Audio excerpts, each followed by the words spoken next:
Salmon, So, this is salmon creamy and spinach creamy sauce. spinach sauce. So, yan, nilagyan ko lang siya ng pepper and salt. And then, i-fry mo lang siya for 2 minutes each side. Since madali lang naman maluto ang salmon. Usually kasi ang ginagawa ko, baked salmon o kaya yung sinigang na salmon. So, this time, yan, may nakita ko ibang recipe. So, try naman natin siya. So, i-fry mo lang lahat ng fish.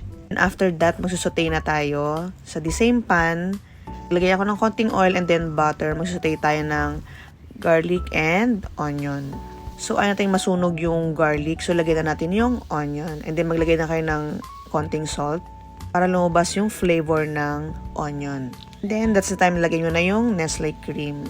Nestle cream baka naman.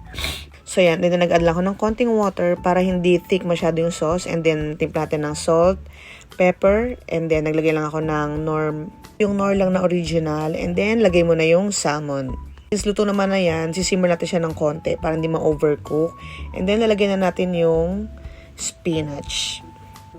And since madali maluto ang spinach, after that, kapag nag-simmer na siya, lagyan na natin yung cheese. Ayan, as you can see, nagsisimmer na siya. Lagyan nyo natin yung cheese. Ito yung nabibili ko sa mall na 2 cheese na yan. And once na nag-melt na yung cheese, yan, okay na yan. Sarap nito guys, pati ako nagustuhan ko yan. Then lang, thank you for watching and see you on the next one. Bye!